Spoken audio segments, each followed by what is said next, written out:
Hello, everybody, and welcome back to Power Up Gamers. I'm Driven D&D, the Disabled DM, and I'm very pleased to have a special guest with me, one of my inspirations, Esper. Hello, everybody. I'll give us a chance to plug his Facebook group, his YouTube channel. Yeah, if you want to find me on YouTube, just search Esper the Bard, and I have role-playing adventures, primarily Dungeons and Dragons. I have vlogs, I have short stories, I have poems, and I do have a Facebook group as well, Community of Novara. Novara is my fantasy world in which I set my stories and my Dungeons and Dragons adventures. Awesome. So, before we get into knowing kind of who you are as a person and a little bit about what you do, I want to share with you and my viewers a story that I've already talked to the guys at Absolute Table or Top and cleared it with them, and they're the only ones who know this besides me. Okay. I can't even actually remember when I first started watching your channel. I know I was watching it in 2013. That was a pivotal year. Yes, it was. And a lot of things had happened in my own life leading up to that point. All right. But in 2007, 2009, I got hurt doing construction and work and ended up bedridden for like 10 months. Led to arthritis in the back. And I remember because for like 7-8 years, I went through this really bad situation physically of I could get up and walk like across the apartment complex, which luckily my GM lived kitty corner to me. So once a week I would get up and go over there to play D&D in my second edition group. Loved doing it. But it wasn't enough for me. And I've always been one of those who really love the hobby, love the game, and would play it every chance I got. When I wasn't playing, I'd be writing stories, making characters, role building. And at this time, I was also struggling to take care of my biological father, who was paralyzed from waist down from multiple sclerosis. So I'm going health-wise. I'm having to take care of someone else who couldn't take care of themselves. Elves. And I had come across your channel, was watching that as part of my inspiration, helping me get my D&D fix, as old school people call it. And part of my disabilities and mental status is depression, chronic depression, and suicidal tendencies. So I'm going through all this, and 2013 hits. I'm watching you, checking out some of the videos you liked back then. Came across Matt Click, Fistful of Dice, that way. And I find out my biological father is going into a VA home. And I'm moving back to the Midwest, leaving behind my D&D group. And the few friends I have made in 15 years. It's going back to a place I had grown up, but hadn't talked to anyone besides my mother in like 12 years. So I move, and of course I'm depressed. I'm by myself. I've lost my social group. I'm no longer able to get in because I didn't have a group at this time. I'm watching your channel. And Matt Clicks X and then Absolute Tabletop, Michael Barker, all those guys, the Provokers, and every time I got to the point of that's it, the world's better off without me, I just turn one of you guys on. And I still do before every session. I usually watch one of your videos, one of your gameplays. But that's something I kind of want to share with you and my viewers, because not only would I not be running a channel, but I wouldn't even be alive if you guys weren't doing what you're doing. Well, that really means a lot to me. I create my art and my stories for two reasons. One is because I have to. It's essential to my existence. And second is to connect with other people.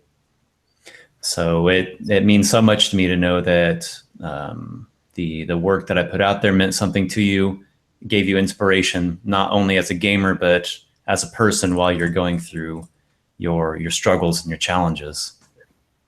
Okay.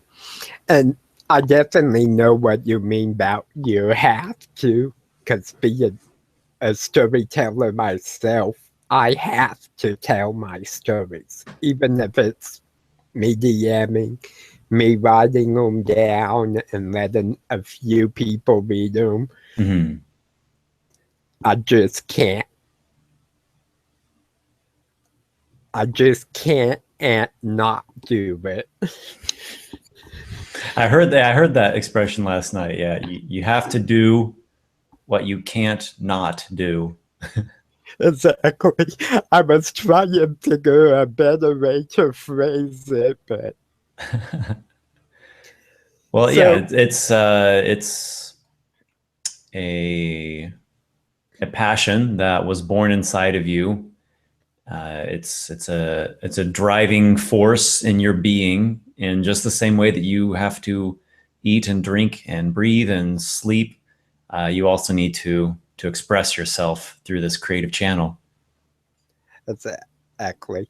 So I want to give my viewers a chance to get to know you as a person. Some of them only know you by name. Some of them have seen a couple of your videos and know you as a GM. But very few of them actually had the pleasure of meeting you, talking with you like I have.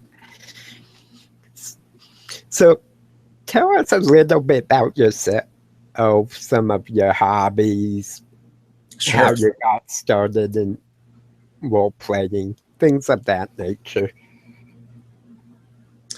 So on YouTube, I go by Esper the Bard. And the Bard is the class or the archetype that I identify with the most. You think about a bard, what do you think about? Some kind of creative expression. Yeah, they do stories or music or singing or poetry. Some maybe they juggle monkeys or something. They have some kind of artistic talent that they do. They're also known to travel around a bit. Yeah, you think of bards, they go from maybe city to city, tavern to tavern, telling stories, exchanging news. They're journeyers. Now, this can be physically, it can be a literal journey, or it can be symbolic. You know, it can be a journey within yourself, or a journey within even your own city. What else they do? They're also social. Yeah, you think of bards, you think of social type skills. Yeah. Talking, making friends, or sometimes there's like the tricky, roguish type bards. There's diplomatic, but they always have some kind of social element. Languages. Bards are, you always think of a bard as a type of class that can talk different languages, and they have interests in different cultures. So all these things I connect with. They all play into my own life and my own interests. These are the things that that captivate me, that inspire me, that motivate me. Beginnings. Let's see. Well, I've always told stories, and I've always drawn. Those are two things that I've done as long as I could talk and as long as I could hold crayons. I first got into role-playing games. That's a really tricky way to answer that, because I want to say through video games, but it probably is before that. It probably goes back to having adventures of the imagination with my little friends when I was very young, and exploring my own backyard and telling stories to kids, you know, adventures of the imagination. Yeah. But then video games, that video game was huge. Nintendo, and then later Super Nintendo. That was my third parent. Oh, yes. Yes, I remember those days. It's interesting you brought up telling stories to the neighborhood kids, because I don't hear that a lot with GMs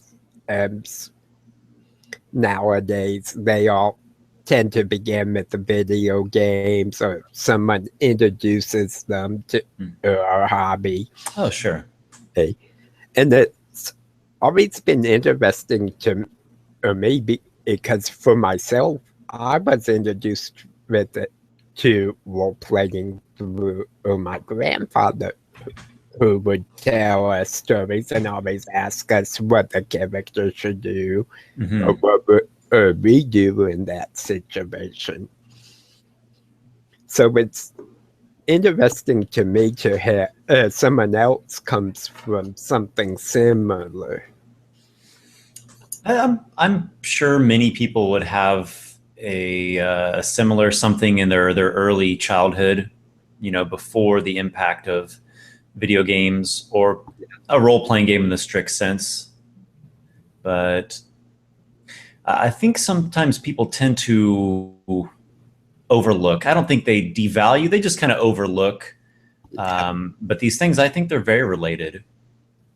Oh, definitely. I think that's why role-playing games are so phenomenally popular. That's why they're so wildly successful, because they touch upon something very natural, something very internal that pretty much all human beings share.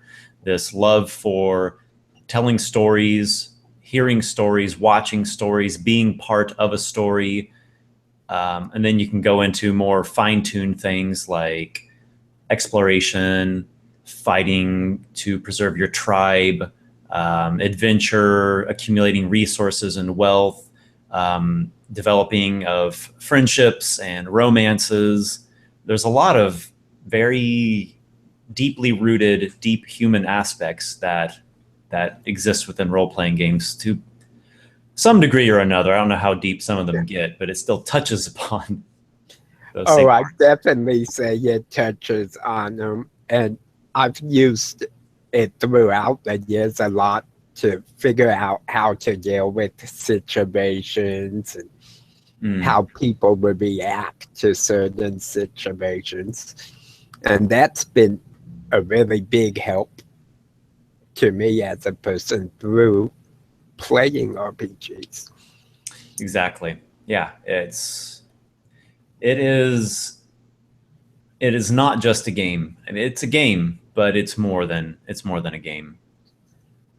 It has to do with learning about yourself or developing yourself. It has to do with learning pieces of culture, and it has a lot to do with sharing experiences with other people.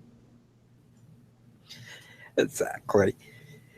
So I know you mentioned you grew up drawing. I know you write poetry. I know you do some music and just from following your channel. And what are really some of your hobbies outside of gaming that you really enjoy doing, and why? Oh, sure. Well, I like to read. I like reading a lot. I'm always reading a couple things at a time. I try to only read one type of book or one genre of book. Like, I don't read two fantasy novels simultaneously, but I can read a fantasy novel and a philosophy book and a book of poetry simultaneously and just kind of pick them up here and there. So I love to read. I've always loved to read. I'm sure that's a big part of those early inspirations as well, was my own mother reading books to me and discovering books at school and through other children and through teachers. I love nature. I always need time to recharge, whether it's at a park or at a river or something more drastic, like actually traveling somewhere that's a national park or an ocean. What are my other hobbies? I like a lot of things. I could probably talk about this for quite a while. I like swimming. I like bicycles. I like walking. I like jokes, even though jokes can be hard to remember. They're very difficult to write as well. Try writing a joke sometime. That's very hard. Dancing. I like to dance. I love music. I like cooking. Actually, I cook pretty much every single day. Oh, nice. Yeah, there's a lot of things to like out there. Oh yeah, there definitely is. I remember one of the videos you did, and it kind of surprised me. I think it was a Halloween video where you took a sword and was smashing pumpkins with it. And that kind of surprised me because I just didn't picture you like the samurai type. I had a phase where I was getting into, I guess we'll just say Japanese culture. I wasn't a Japan fanatic like some anime fans are. Yeah. But I was getting interested in reading Japanese history and bits about samurai, and I got a katana, and I learned some basic moves with the katana. And 1 year after Halloween, it just kind of hit me, well, this would be a lot of fun to slash open my jack-o'-lanterns. They're going to go to the trash anyways. And then I thought, well, maybe I can record this, put it on my YouTube channel. And then each year it just got a little bit more elaborate. Yeah. And then the last year, actually, I didn't destroy the jack-o'-lantern with a sword. I destroyed it with fire. I had gone through a terrible, terrible breakup. And so I made a little video out of, I got my jack-o'-lantern in my car, and we have really romantic music playing. Or no, it wasn't romantic. It was like a sad breakup type, music. And then fill the jack-o'-lantern with lighter fluid, set it on fire, and then when it was just a smoldering heap, I smashed it with a 2x4. Nice. Nice. But yeah, that was one thing that kind of struck me as unusual for an RPG channel, was to see something like that, because normally you think of live gameplay, DM tips, advice videos, and Sure. then I knew you had some on like short stories, music, and then all of the blue. Sudden now of the blue, I come across something like this, and I'm like, okay, maybe there's more to him than I know. I've debated in the past making a second YouTube channel so I could have the role-playing channel and then the miscellaneous everything else channel. But ultimately, I kept it all the same because it's all related together. Exactly. I always chuckle when I get comments on like a vlog video, make more D&D videos. Oh, let me live life and take in life, and then I can be an even better DM. Exactly. So, what's some of your experiences sitting under different DMs? Because I'm sure you started this back in like first or second edition, about same time I did. No. My first time playing D&D was third edition. I've actually never played first nor second. Okay, so a little bit later than me, but the first time I properly played Dungeons and Dragons was the year 2000, and it was third edition, and I had no idea how these rules worked, and I was describing to my DM my concepts for my character, and he was no good at actually explaining how to play the game and how the rules worked, which in a way wasn't a bad thing because it allowed me just to use the freedom of my imagination and not get bogged down on mechanics. But in another way it just left me in the dark as to what everything really meant and what I Sauji and what I could or couldn't do, or that, a wizard is not supposed to go into the fray with this weird chain flail weapon. He's probably going to get turned into ground beef.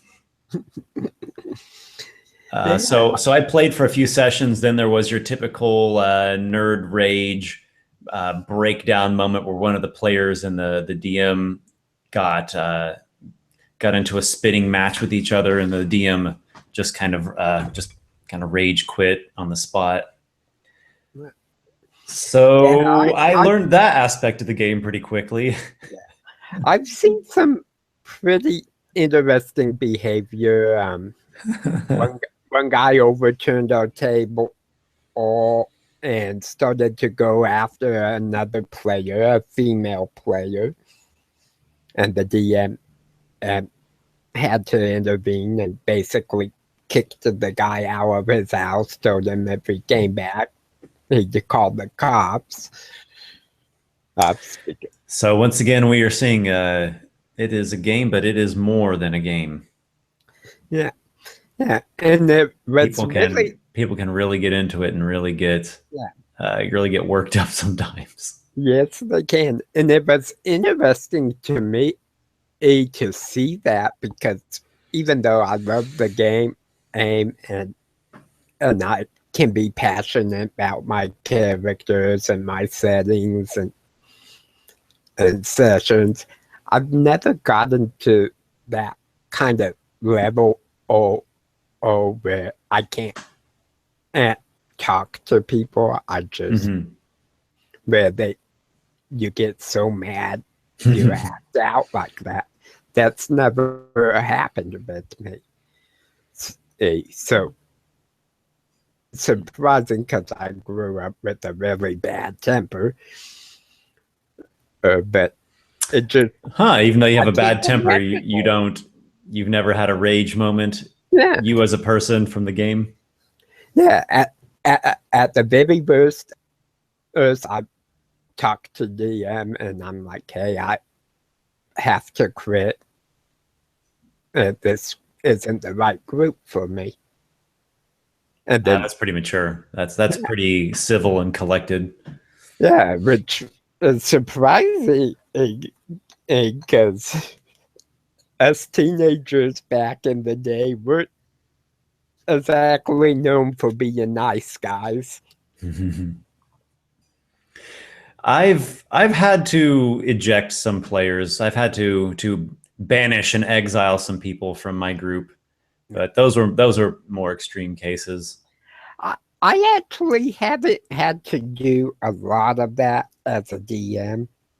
I did have to do it with one person who just, it was like a 13-year-old kid who just was distracting and constantly fighting with his mom while we were trying to have a session. And we were playing over Skype.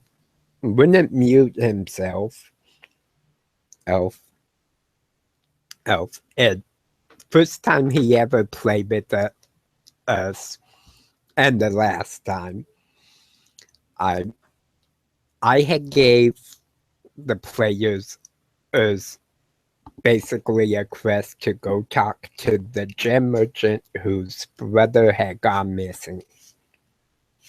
On the way there, he picks up a rock, throws it at another player's character for no reason at all. And I'm letting that kind of go. Oh, we get to the gem merchant shop. 3 hours to do a 10-minute question to L. And finally I had said enough's enough. I just can't play with that kind of distraction. Sure. Yeah, there are some players you really need to regulate and keep them focused. Nowadays, we have the wonderful help of the internet, so it's easy to find the right people. But I remember some of the trials and struggles of having to find the right people, old school style. And there are some people that you need to regulate. That was sure. And if they go too far, you are banished hereby. Oh, that's another hobby of mine. I love doing voices. That's cool. So his next character can be an exile. You know, he'll join another group. I'm an exile, banished from my home kingdom for throwing rocks at people and talking to merchants for 3 hours on end. I actually wonder if that was his next character. That would have been hilarious. Yeah, you gotta love the lone wolf characters. There's so many characters in D&D, and really this just happens in fantasy in general. All types of RPGs, whether it's pen and paper, video game, or kind of like cheesy movies. The lone wolf character, yeah. He's an exile. He's a runaway. He's an orphan. He's raised by half orc werewolves, and doesn't care about anything. Doesn't really know anyone or have anything going on. He's just there by himself, and he means business. That's actually interesting now that you've mentioned it, because I know that's like a classic trope. Yeah. Of a character. It's beyond overdone. Now that I'm saying that, Vrathik is a lone wolf. And it's always been interesting to me, because usually when I see someone play something like that, they have no connection to the setting at all. Yeah. Yeah, the one guy comes in and is like, I am a dark elf, Maltherius. I'm an assassin of the Ravenclaw. Wait, that's Harry Potter, isn't it? Yeah. Of the Dark Raven Elf Moon Clan. I am Elf Blade Raven Shadow. And then everyone else is, you know, like they have families and things they care about and like a home. Exactly. Why are we hanging out with this like dark elf guy? Like, what? Where is he from? But yeah, it's always interesting.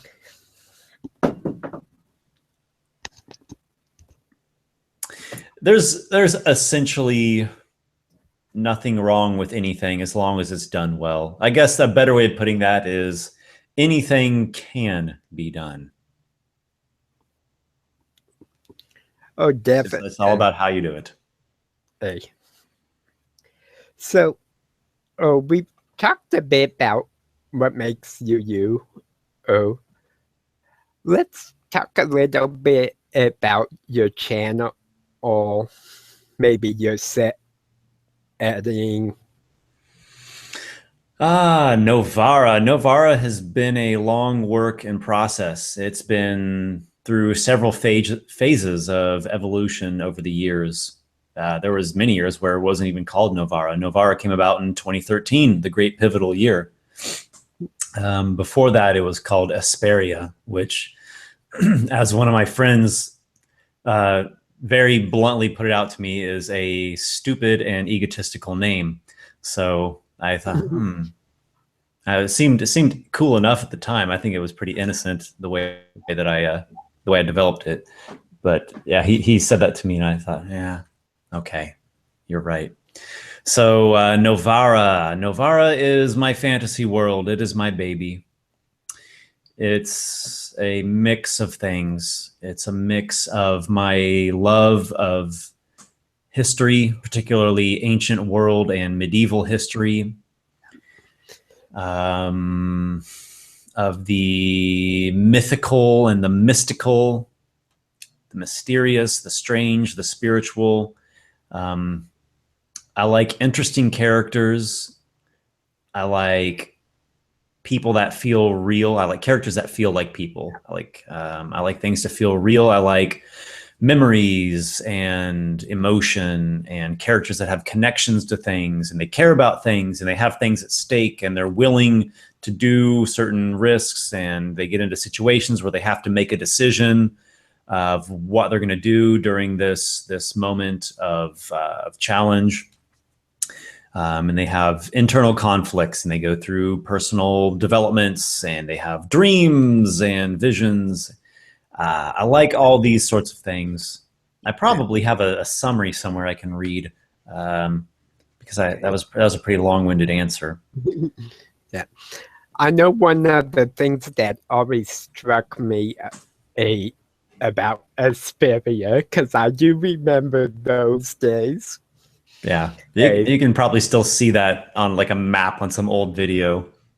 Probably, but one of the things that always struck me was how real the setting was.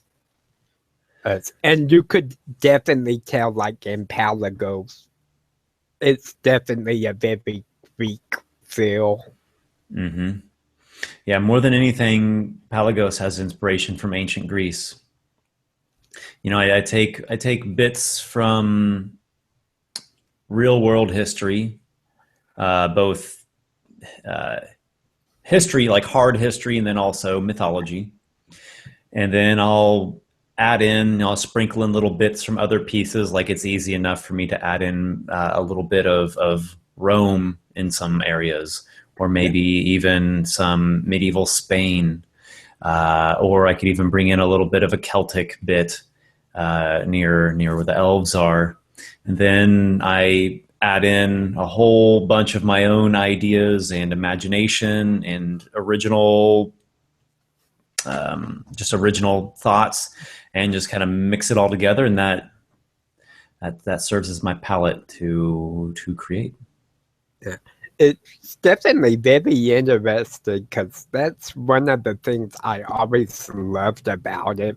It felt like I could actually just get up and go there. Thank you. It would be a place in the real world. Thank you. I really appreciate that. To me, it's incredibly important to create a sense of immersion.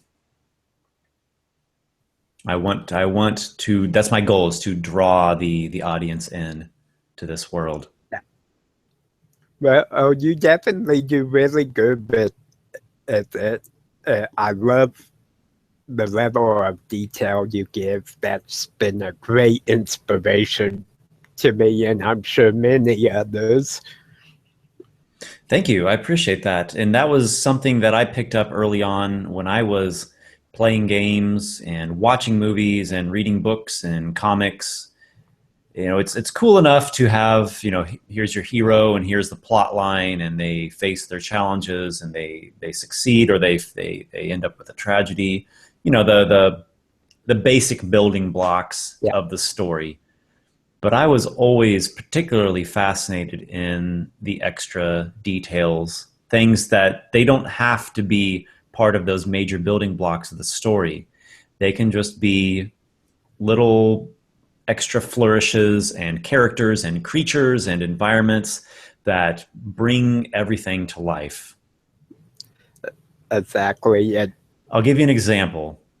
When I was a young child, one of my favorite movies was Return of the Jedi. I watched this movie all the time.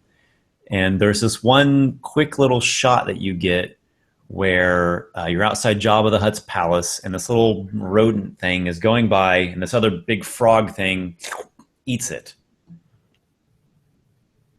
That's fantastic. That, to me, that meant so much. Or when the Rancor gets killed, you know, it's not just, oh yeah, Luke killed the big monster, on to the next scene. There's a moment where the Rancor's master comes in and he finds his creature dead, and he starts to cry, and there's a friend of his there that's comforting him. It makes everything come to life so much more, because it's like, okay, this was this terrible monstrosity, but to someone else, it was a pet. It was a beloved animal, like an animal companion, you could say. Someone cared about this creature. Someone loved this creature, and now that it's dead, this person is brokenhearted, and his friend or his relative is trying to console him. Those sorts of details mean so much to me. Yeah, there's definitely a big difference between in saying something like, oh, Luke killed the giant monster, and then describing how he did it, what the pit was like. Yeah. Yeah, and he used ingenuity and cunning, and not just the generic, and he exchanged tremendous blows with the beast, and they slashed chunks of flesh flying through the air, and then he was almost dead. The thing had him nearly devoured, and he was about to die, and then he found his reserve of willpower, and he came through and cut the thing's head off. And I've seen that a million times. Oh yes. It just amazes me how some people are naturally more detailed than others. And it's kind of strange, because for like me, I had to learn to add the detail. Well, even though I'm natural born storyteller, my main thing is the plot and the story itself. Which is important. Again, that's the building blocks. Exactly. You know, that's the skeleton of it all. So it's absolutely the main component. But the details are what the details are going to bring everything to life. They're going to distinguish you or differentiate you from all the other plots of the hero fighting the terrible bad guy. Exactly. And it makes you as a DM and a storyteller stand out more.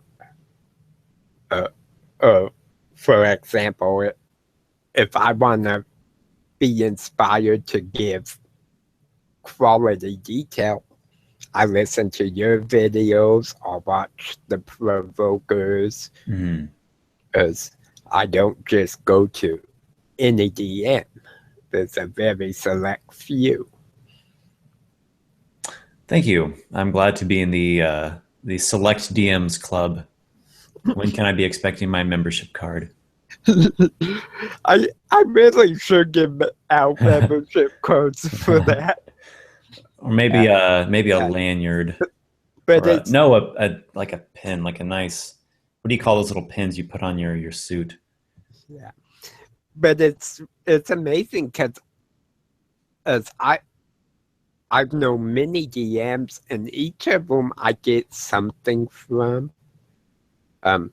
Like for example, if I want to focus on improvising on the fly, I watch Michael Barker. Oh yeah, he's great. He's just awesome at that. Yeah, he's someone who is able to just be in the moment, in character, open. I think that's what I like the best about him, is he's able to open himself. I think some people get stuck and they kind of close, or maybe they get worried, or whatever it is. He opens instead of like closing or trying too hard. I don't know. Maybe he is struggling inside, and we just can't see it. But the way that I perceive him, at least, is he just opens up and he lets it channel through. Exactly. Then if like I want to really focus on voice acting and crafting a good set editing, I'll watch Tim Kearney. Oh yeah. And there's just so many bits and pieces that I take from different DMs. That's fantastic. Eclectic. You're able to take pieces and bits from various sources of inspiration and add them all into your own repertoire. Exactly. So, you know some about my inspirations. What were some of your inspirations for doing your channel and DMing, people you looked up to? Mm-hmm. When I first created the channel, it was really a matter of me wanting to create something that I felt didn't exist on YouTube. I was searching for D&D videos on YouTube, and time after time after time, I found myself disappointed. There was maybe a video here that someone had shot a few minutes of them, goofing around at their D&D table. Wizards of the Coast had a couple videos up that, kind of promoted the product, but there really wasn't much of anything. And so I thought, there needs to be D&D on YouTube, some quality D&D videos on YouTube. And that's what I set out to do. And it turned out being better than I expected. It actually turned out being better than I even realized. I didn't realize how good it was going at the time. And then other channels popped up over the years, and we have sort of a renaissance of it nowadays, especially with gaming via video chat. Yeah, it's been pretty awesome to watch how it's developed. I remember the days when you would search like D&D and you get Wizards of the Coast. You might get Acquisitions Incorporated.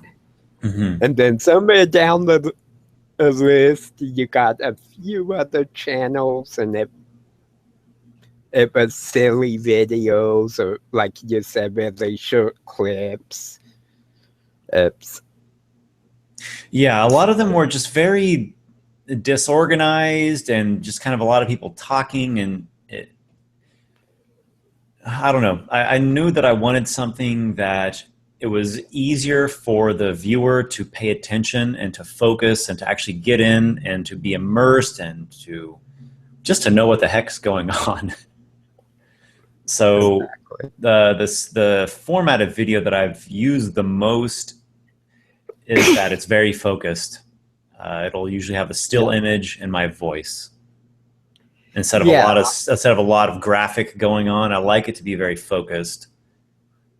Yeah, I've noticed that in your videos, and I was actually gonna ask about that, because I've noticed a lot of times you'll show like the map, and then your voice, or for like some of the choose your own adventure type.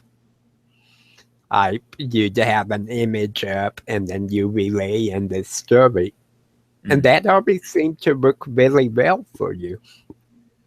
Yeah, that's the main format that I've used all these years. I treat every new project as a bit of an experiment. So I do things a little bit differently, and I'll try new techniques and little changes every time, and I'll learn from that what worked well, what didn't work well, what would I like to try next time. But as far as I've seen, I think I'm the first and only person that really makes those kinds of adventures on YouTube. Yeah. I actually... It's a lot of work. That's why. Yeah. If it was easier, there'd be more people doing it. Yeah. I actually tried to duplicate a kind of podcast feel in a couple videos, and it just didn't go over well for me.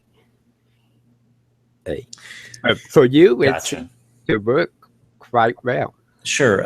Some of mine are a bit podcast-like, but it's the adventures, the live, what did I call the living adventures, where there's one video or one episode, you could say, viewers comment on what the character does. Next week we have the next video.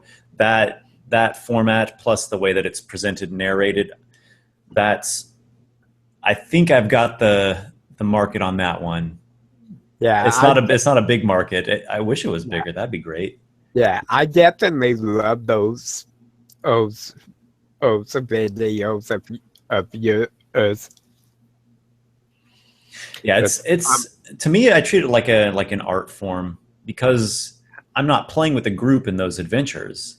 It's me telling a story, drawing maps, creating characters, and then interacting with the subscribers, the audience, to influence what happens in the story. So even I don't know exactly how everything's going to turn out. I know the structure of it all. I've got things noted out, mapped out, etc. But like a real D&D session, you don't know what exactly the players are going to do. Exactly. You don't know what the dice are going to do. There is a living element to it that can never be fully planned out. So one of the things that interested me on your channel is you don't see very many live gameplays. No. Crows in the Mist, that was my first real foray into a live video capture of an adventure. And that was new for me. That was really the first time I had ever DM'd online. I'd never DM'd online before Crows in the Mist. Oh, okay. So you know what I'm talking about here, the adventure with Barker and Cody Kopp and oh my gosh, be a better game master. That's Barker, right? Yeah, that's Barker. Then we have the guy who reminds me of my friend Shannon, JB. Thank you, JB. Yeah, JB.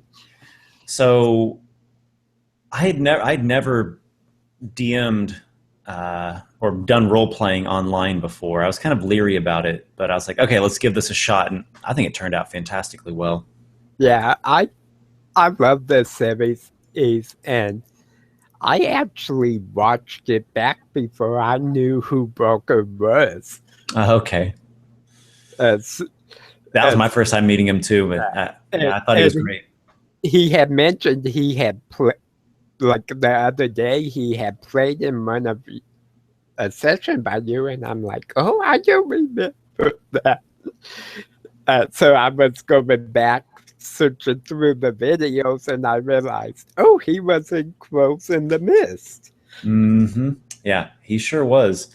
And I'd be up for doing that again. I've never recorded a live game that was played over the internet. I've never recorded one since then, and I've only played in it, I think, 3 sessions ever since then as well. Oh wow! Yeah, I do like it.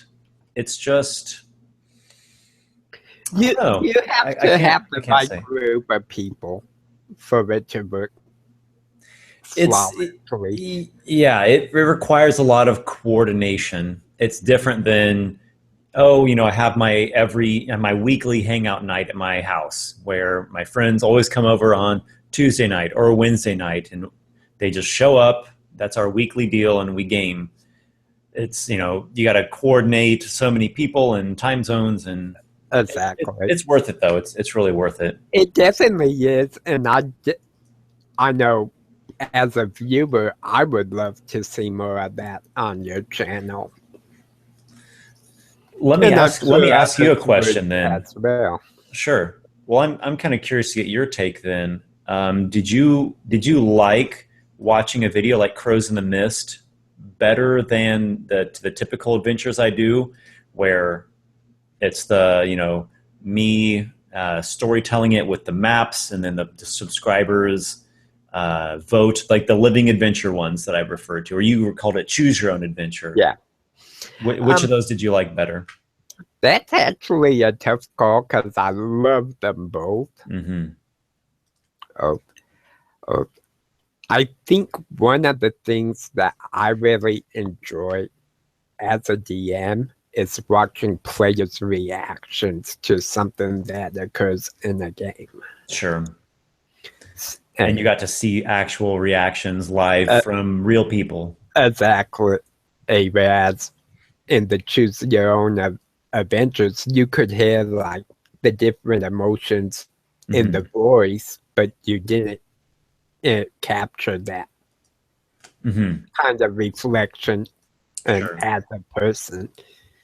So I tend to lean more towards that, although I do love them both, and I think they're both absolutely phenomenal in their own ways. Thank you. Well, just going by sheer number of views, we'll call them choose your own adventures for lack of a better term. My choose your own adventure ones, they have done better. They've gotten more views than Crows in the Mist did. So I wonder if that's because there's so many other people doing captures of their live games, doing videos of their live games, that it doesn't really stand out as much from the crowd. That could be part of it. Another thing I've noticed that has a really big effect is shorter videos get more views. And when you do a live gameplay session, those tend to be longer videos. Absolutely, yeah. It's a session of D&D, so it could be 3 hours. At least. Yeah, it could be longer even. I think the Crows in the Mist, there was 3 sessions we played, so there's a video for each session. I think they were all 3-hour sessions. So I have yet to figure out how to get a live gameplay down to the 1.5-hour mark, because that seems to be where the kind of the sweet spot for as a viewer is. Basically, like a movie length. Yeah, basically the length of a good movie. Sure. Well, that's something to think about. I could do it. I know I could. I over the years I've come to like adding more focus when we're playing D&D. For many years, it was just very free flow, so open. Let's spend plenty of time exploring and messing around and joking around in the towns, and that's fun. It's fine and well. But after years of that, you start to really appreciate when the action keeps flowing and things that really matter keep occurring, instead of falling into these kind of lazy mess around. what's a better way to put that? Tomfoolery. Yes, a tomfoolery. I mean, think of Game of Thrones. Every scene serves a purpose. Exactly. There's not really any tomfoolery scenes. You don't ever really see a scene that has no purpose. There's no plot development. There's no big reveal. There's no action. There's no character development. It's just, Robert Baratheon and Eddard Stark went to the tavern and, got drunk and told a bunch of fart jokes. Yeah. And that's something that's always kind of struck me as weird, because you do have players who break immersion and get joking, talking about real life and all that. And I found my favorite sessions are the ones where everyone's focused, immersed in what's going on. That's what I like the most as well. That's what fulfills me the most.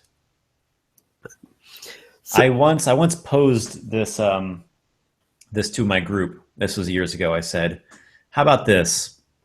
Next session, we try the only thing, if you talk, if you open your mouth and sound comes out, the only thing you can do is speak in character, describe what your character is doing, or you can ask me like a rules question, something that you get ask your DM how things work. Yeah. They couldn't do it. They couldn't do it. Yeah. I remember those days. My group actually pulled it off pretty well, but part of it's before every session, I give them 15 minutes to half hour to catch up. Right.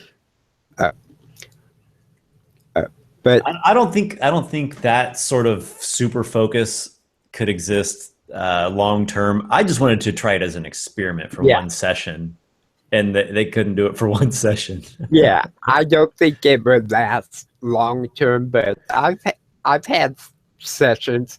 In fact, one of my favorite sessions, I was DMing. I said 6 words the entire session. The rest was all player driven, or they were just tomfoolering.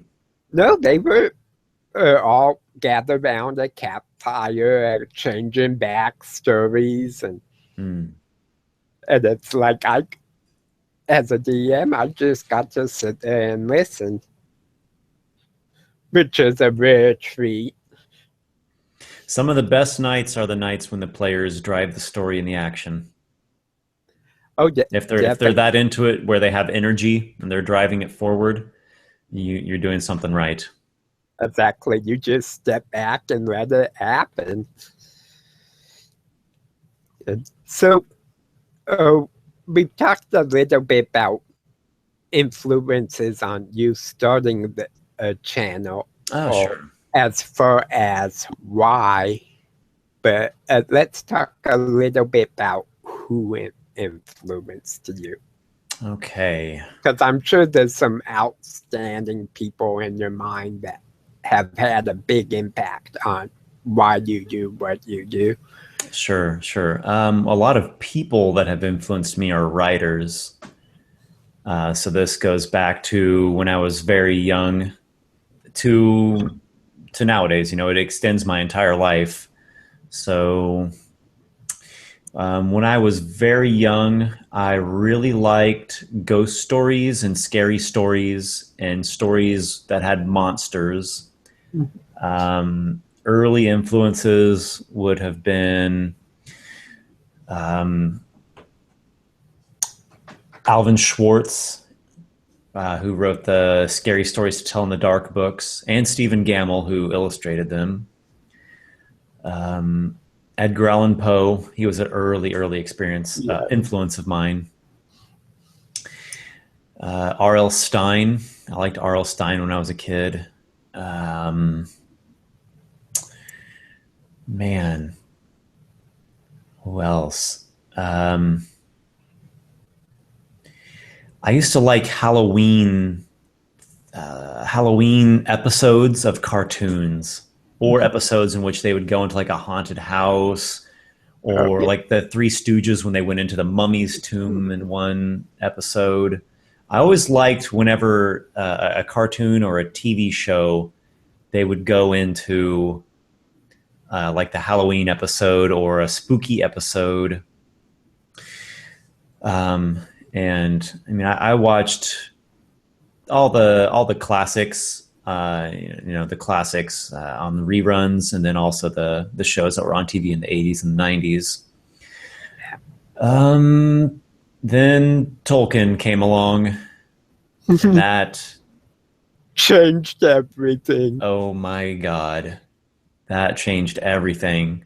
That is the moment when I realized you can create a whole world. I mean, beyond just telling a story or having, some interesting or cool or weird thing, you could create an entire world that has a history and an ecology. And that just, my whole mind just expanded from there. He definitely was a very big influence on me, although I will never recommend anyone to try reading the Silmarillion. If you want to deal with that, get the audiobook. Yeah, it's not the same. It's long and it's drier. It's more encyclopedia-like. Yeah, it's like 17 hours on audiobook. Sure, it's a lot. Tried to read it, I just couldn't make it through. But his other books, I ate them up as a kid. Yeah, the Hobbit and the Lord of the Rings were pure magic. They were pure enchantment. I had a lot of other early influences as well. Some of them I wouldn't be able to say who the authors were. Dr. Seuss. I always found Dr. Seuss to be interesting because he had a very imaginative world. It was a very fun and interesting and entertaining read, and he had deeper subject matter. Yeah. Sometimes as a kid, they would directly tell you what the moral or the theme was. Other times it was more subtle. It was behind the surface. I liked Calvin and Hobbes, Bill Waterman's Calvin and Hobbes. That was a big influence on me. I liked Shel Silverstein, the poetry and the little short stories of Shel Silverstein. I loved Star Wars. I loved Jim Henson. I liked about everything Jim Henson did. I liked my favorite of Jim Henson actually is lesser known. He did Storyteller. Yes, the Storyteller. That is my favorite stuff of Jim Henson's is Storyteller. And it's surprising how people know of it. It wasn't as successful. It definitely was not Muppets or Labyrinth, but I loved Storyteller, and I'll still watch it till today. And it draws upon folklore. That's what they are. They're folk tales that he's retelling.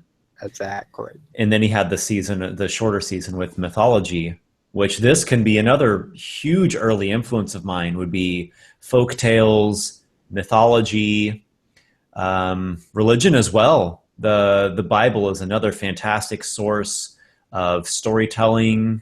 You can take it as mythology as you want. I mean, it's the same. It's all the same thing. Allegorical stories that have mystical elements that teach about the human experience. I definitely think Joseph Campbell would have been an influence on you. Yeah, he had been a later influence. I haven't read as much Joseph Campbell as I would like. I actually have 2 books of his that are on my stack of 2 reads sitting in my room. What I have read of his I really liked. Yeah. The Cave You Fear to Enter Holds the Treasure That You Seek. he did a series of interviews with George Lucas. Oh, really? That was really interesting, talking about kind of the mythology behind Star Wars. And Sure. Yeah, original Star Wars is hero's journey. Yeah, and how all these stories we tell are basically like 12 different myths. Yes, yes. The Odyssey parallels with Lord of the Rings, which parallels with original Star Wars.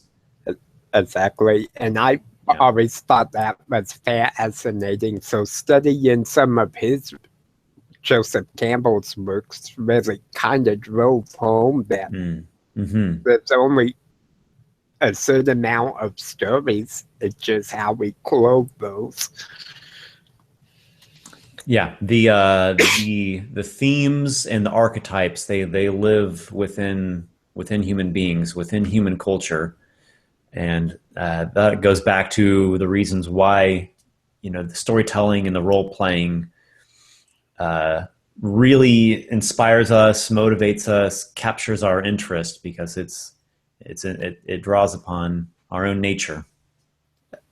Video games were a big influence as well.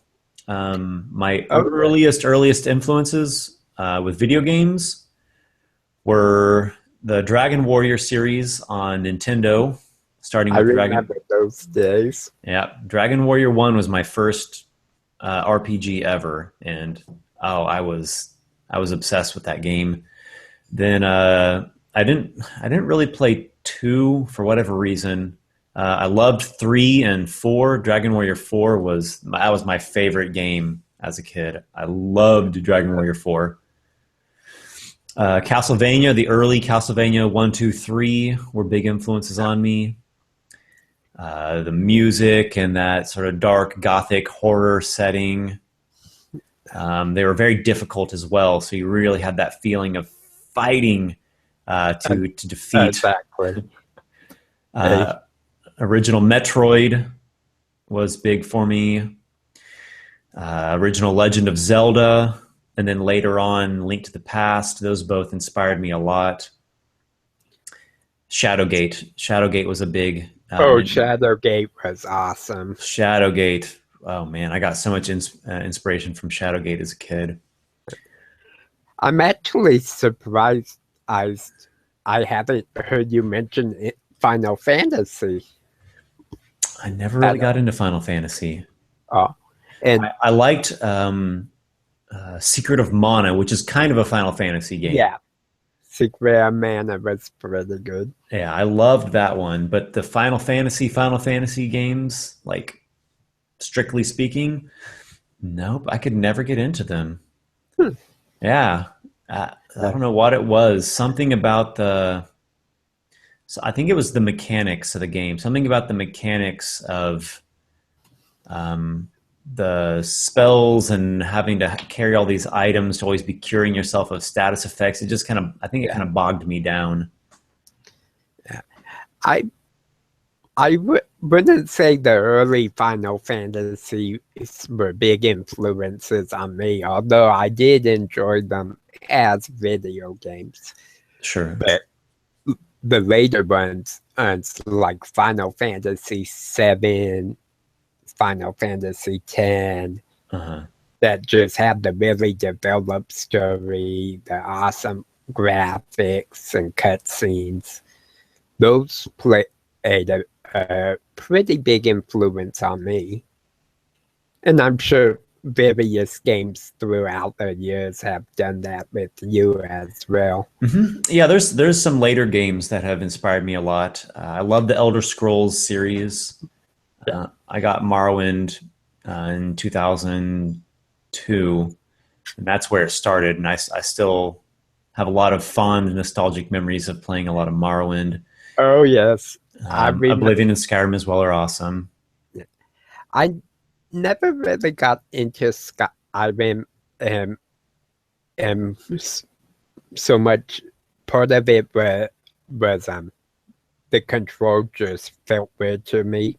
Oh, really? because it was on console first, and was used to Remodeling on the PC. Okay. And then once Skyrim went onto the PC, it was better, but Remodeling was kind of my thing for years. Between that and World of Warcraft. Yeah, I love Morrowind. I love the feel, the setting, the tone of Morrowind. It's very different than pretty much any other RPG I've ever played, and the storyline is incredible. It's not a generic cliche type storyline. No, Oblivion has a total cliche storyline, but Morrowind was very unique. Yeah, it was actually my first exposure to a setting where your character starts out basically captured, or being led off the slaver type ship. Sure. And I've seen it used in several game sessions since then. Sure. And to great effect. Always. Absolutely. Yeah. I ran a campaign once where it began with the characters in a prison. They were captured by monsters, and they started off in a dungeon cell without any items, and they were going to be forced into a gladiatorial pit to fight for the entertainment of goblins and orcs and bugbears. And it definitely was a great start to the campaign. Oh, yeah. Yes. In fact, Tim Kearney actually did one recently with his Dragon Grim campaign called Crux, where they start out being crucified. Wow, that's incredible. Did you say the name of the campaign was Drekengrim? Dragon Grin. Oh, Dragon Grin. Okay. I'm gonna write down Drekengrin just because that sounds cool to me. Awesome. But the name of the video's Crux. It was just amazing because it was like the first time ever I had seen that. Yeah, that's intense. Setting. Not only were they captured, but they were dying. Yeah, that's intense. And right off the bat, it just worked really well. Sure. Yeah, it grabs you. It's grabbing me just the idea of it.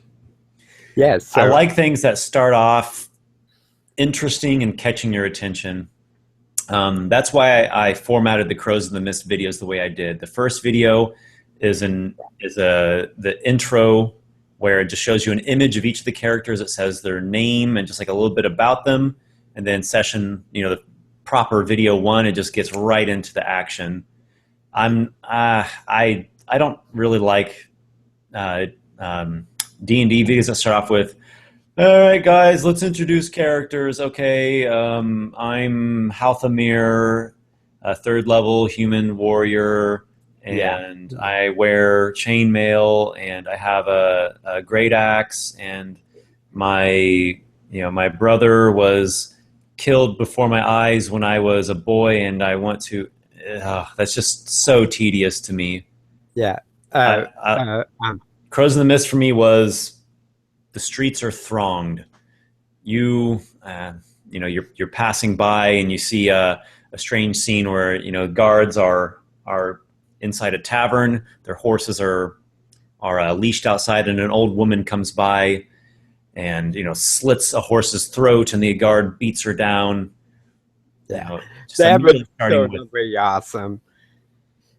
Just jump in and show, instead of telling everyone, show them. I've actually seen 2 ways that I like of character introductions. One is the way you're describing, and the other one that I thought was interesting is how critical role does where they play the character's background video before they actually start. Mm-hmm. Is it? It's like it's the video. The entire video starts off with the various characters' videos at the beginning. Yeah. Okay. Yeah, that's pretty cool. Yeah, I liked that, and I thought those were the best actual character introductions I've ever heard. You said this is Critical Role? Yeah. Geek and Sundry. Geek and Sundry. Okay, is that the one where it's like a really high production value and they're voice actors? Yeah, that's okay. Mercer and the group. Okay. I liked how they did that. And then once they started the session, it was like you were saying, you jump right in. I like that. I like the jumping in. Even though you can find a couple old live recording sessions of mine, just the audio where I recorded at the table, that start off with, "I'm Halfagar Falbo, and I come from the land of blah, and I have a great club, and I'm, you know." Now, one of the ways I did introductions is kind of a mix of the jump right in, and in which I laid out it was my Dragon Grim one shot that I did called Bleakwood. My masterpiece session in 30 some odd years. Is I did the intro, and I had props and all that good stuff. Then, like halfway through the intro, I allowed the players to introduce themselves, plug the channels, and I told them to only give the name of the character. And then I continued with the intro, and then we introduced the characters in the game. That I felt worked really good because it gave me a chance. Okay, this person's playing this character. Don't know what it is yet, but I know their name.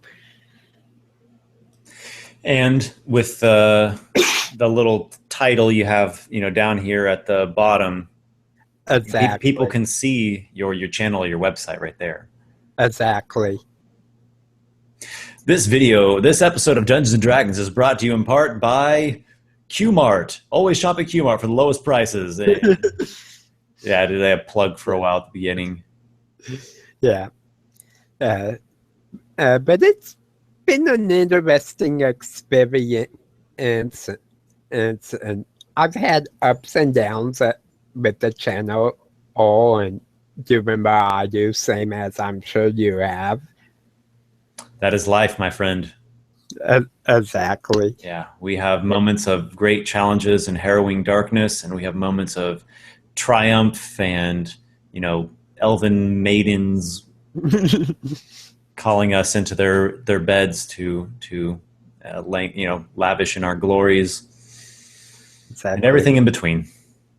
So, what was, as a YouTube channel creator, what were some of your challenges and triumphs that you've had over the years?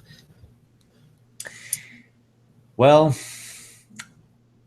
I always think that everyone's biggest challenge and biggest, let me put it this way, your best friend and your worst enemy is always yourself. I think it all begins internally.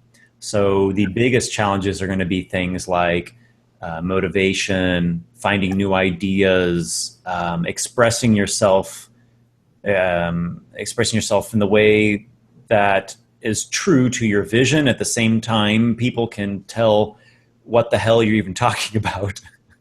Yeah. All these sorts of artist challenges, technical interface, the technical challenges, those are primary. Everything else is secondary from there. You can have challenges with not getting enough views or people aren't, or your videos aren't getting enough exposure, and kind of more a marketing side of things. Yeah. But the biggest challenges are internal. Yeah, that marketing and views is definitely an area I've kind of struggled with. But every time I start struggling with it, I go back to why I made the channel in the first place. And originally, it was made simply for me to express myself and for me to put my live gameplays on so I could watch them and see where I needed. It wasn't made for anybody but me. And it started from there, and it grew from there. So that's helped a lot. Exactly. It grew from there, and then when you get in yourselves in these moments of where things aren't working the way that you would hope they would, you go back to remembering why you made the channel, and you focus on that. You refocus on that. Exactly. It just helps a lot when I'm struggling for like, okay, well, this video's only gotten 3 views. So what? You didn't put boobs in the thumbnail. Exactly. So what was some D&D prank gone sexual? Yeah. You didn't put the clickbait title on there. Exactly. So what were some of your triumphs you feel you've had as a channel creator? The first thing that springs to mind is Eldritch Castle. That, I think, was my most successful adventure because of many things. Like I said, everything I try is a little bit of an experiment. Every project's a bit different. I drew from my influence from Shadowgate, was a big influence of mine. I drew out the different rooms so the players could kind of see the details of the room. I made the music, which was very simple but atmospheric. The storyline I thought was interesting. It was a unique, just everything worked well, and I thought it turned out, it was just a good adventure that had a mix of mystery, exploration, puzzles, problem solving, plus the social interaction and the combat, the actual normal dangers, monsters, traps. And the story wrapped up. It just feels very complete. It feels complete. I think the execution was well. The tone was good. People were engaged with it. It got a lot of views. I think that was one of the best triumphs. Oh yes, and it still gets views. I go back every now and then. Yeah, it still gets views, and it excites me just talking about it. You see, I'm already feeling it just remembering. Acid Pits of Karak, the last adventure I did, I think that one turned out very well also. It hasn't gotten the number of views as quickly. We'll see, over time people come back to these and the views build over time. But I think it turned out well. I liked the story, I liked the setting, and I liked the characters.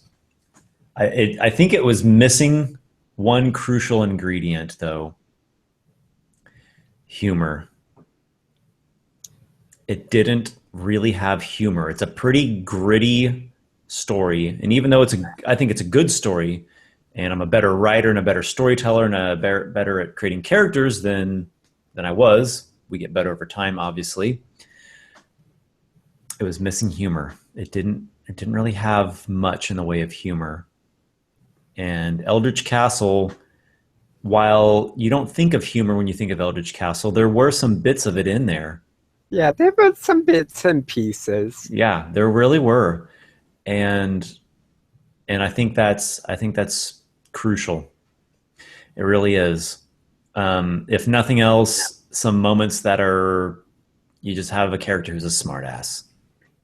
Exactly. One of the things I like to do with the campaign is to try and touch on basically every human emotion at some point.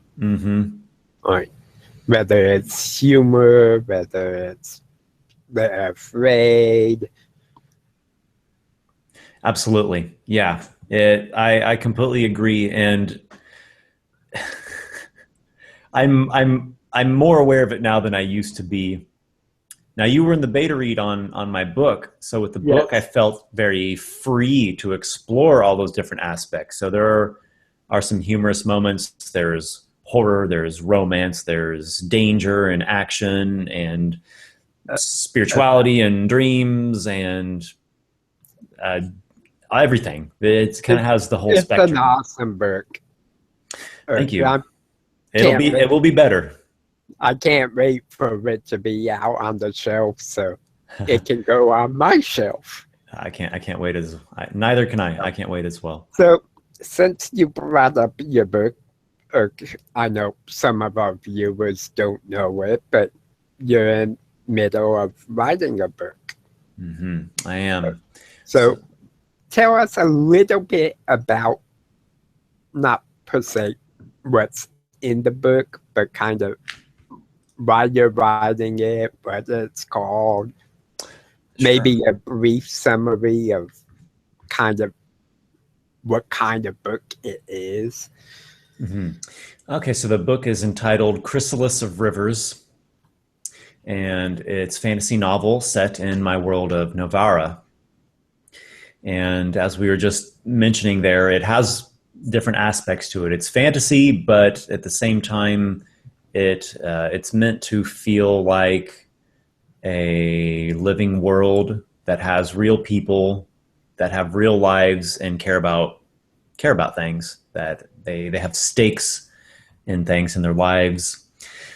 So the book has a lot of characters, and the plot weaves. It's a weaving type. It's not a straight flat, here's the character, his village is destroyed by evil warlord and he has to work to unlock his true power and find the magic sword and kill the evil warlord and get vengeance on his people.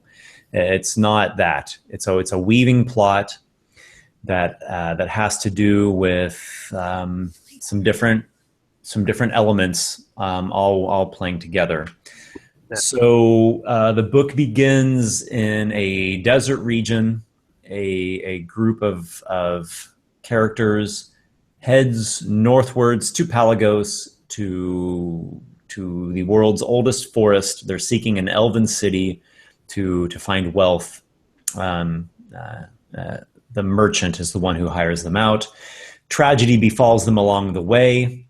They go through some strange and harrowing events, eventually making it to this elven town where things are not beautiful, peaceful, perfect elven heaven. It's not a paradise.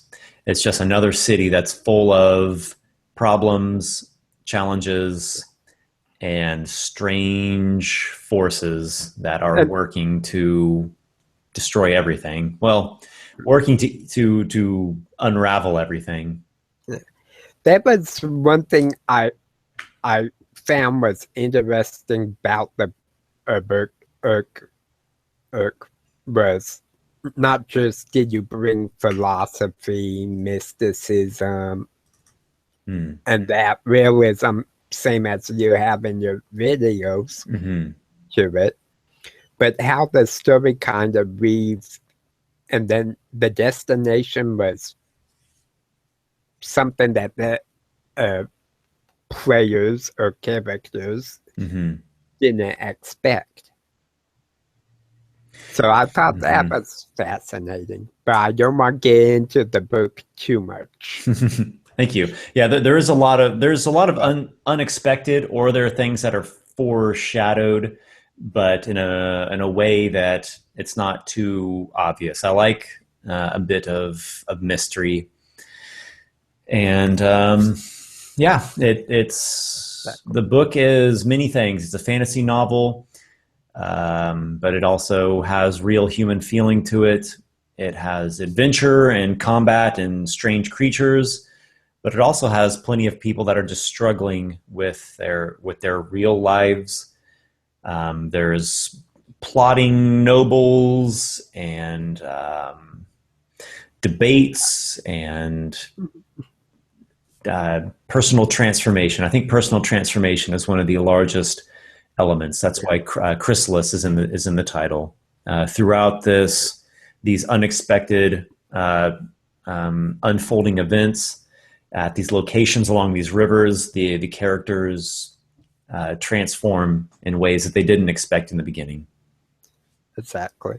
So, I know, you did the beta read of your book. Mm. Has that been completed, or is that still ongoing? Largely completed. There is one or two beta readers left who they said they still want to give me some feedback, even though the hard deadline has passed. And I'm still open to receiving their feedback. The large majority of it has concluded. I've made a lot of notes based off the feedback. I've spoken to the beta readers, including yourself. Oh, yes. I have a lot of different ideas and perspectives that I'm taking into consideration. And I've been working on the third draft now for about a month, and that's going really well, I think. Awesome. So, given that the beta read's almost done and you've started the rewriting process, do you have any kind of estimate when it might be done and able to be sent and out to be published? That's a really good question. I don't have any solid estimate I could give. I feel like the third draft is moving along pretty quickly. I know where I'm going with the story. I know what needs to be developed. I know where it has kind of some weak areas. It's my first novel, so I don't expect it to be the groundbreaking, finest book ever written. It's going to have its flaws, and I accept it for all of its beautiful defects. That said, I do want to give it my best shot, and I want to, when I go to find agents, find a publisher, to put something out there that I feel very proud of. I feel confident that I did my best. So no, I don't have a direct answer for that question, but I feel like the process of the third draft, it's moving along well. It's flowing, and I have something of a checklist. I don't mean it to sound so cut and dry, but things are getting checked off the list pretty quickly. Yeah. It's not strictly a checklist. There's things that just come to me as I'm going through and doing edits. So, of course. Yeah, it's not like I have these. What do you call them at office meetings? Target points. Itinerary. Yeah, the bullet points. It's not like I have to check off my 20 bullet points and then okay, it's done. It's more like I have notes of these things. I need to work on these for sure. These things, maybe I'm going to give them more consideration. I'm going to go and take a look, and then at the bottom, it's like, nope, not going there. Yeah, I think that will be kind of the way it is until it's sent off. Yeah. I know, coming from the perspective of having a poem published, I was constantly rewriting the poem. Sure. Until it actually got sent in for a contest and published. So yeah, I think it's going to be kind of the same thing. And then I know a little strengthening and polishing and refining, allowing the story to express itself in the best way possible. Yeah. And then I know a little bit about working with publishers, and that's probably, even if you had your draft ready to be sent in, it probably take almost a year. Sure. So I would say the soonest estimate we could give would be the end of 2017. I would be happy with that. That to me seems like a pretty quick flow. So if that happened, I would be amazed. I would be overjoyed. I'm going into it without giving myself too hard of a time or creating giant expectations, but trying my best and, of course, with hopes. But the third draft's going well. For example, one of the characters, Jevon Shia, a few people said that the way her final chapter went is it felt like something was missing. They wanted to know more. It seemed like it just didn't have enough to it. And as soon as I read that, it echoed with some of my own thoughts that I had, or just kind of some vague ideas that I was like, something feels like, it just is that her final chapter like ends at the climax. It needs to resolve a bit more and tell a bit more of the story before it can really be the end of her final chapter. So that's definitely one project you got going on. What can we expect coming up on your channel? What other projects do you have going on? Ooh, that's a good question. Okay, so I'm in the long process of trying to publish some short stories, and that is a whole other topic. When and if I get one published there, I'm going to have an announcement on the channel. I'm going to continue with language. I'm teaching private English lessons right now, so you're going to see some more language-based videos. Cool. In terms of Dungeons and Dragons, man, I would love to run a game of Dungeons and Dragons. What I might do is record another live session.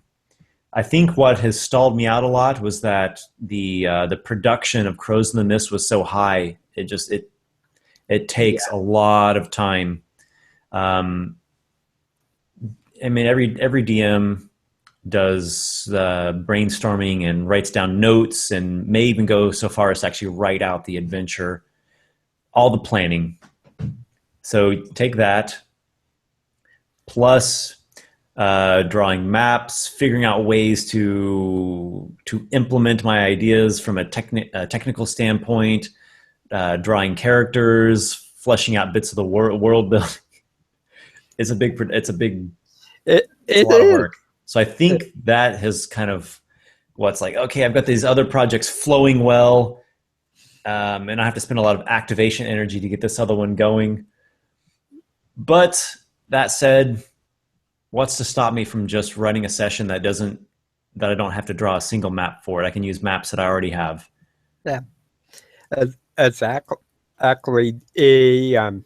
You could do one-shots, which are nice to have, especially if you want to bring in a lot of people you haven't played with. Yeah, I've done one-shots before. They can be real cool. I think the most time-consuming part of Crows in the Mist were the dungeon maps. They were detailed. Yeah, I had to draw out all the little character and monster tokens. I love it, and I think it's something that offers a lot to the players. The players really enjoy that aspect of it, and I enjoy it too. But yeah, some do, some don't. The theater of the mind is a beautiful thing too. Oh, I love theater of the mind. Almost everything I do is strictly theater of the mind. So we've covered what's kind of upcoming on your channel. Oh, we've talked about who you are. Anything else you want to cover and let our viewers know?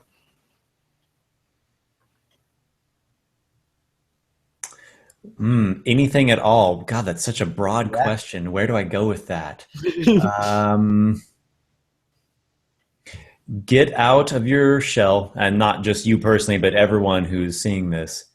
Get out of your shell, go somewhere new, meet people new, do something new, get out of your comfort zone. It's going to make you feel a little bit awkward. It's going to test you, but it's going to be very rewarding, and it's going to give you ideas. And you can use these ideas for anything. You can use them for a role-playing game, for a story, for just telling stories with your friends and family that's going to make someone laugh, or be like, oh wow, that's interesting and cool.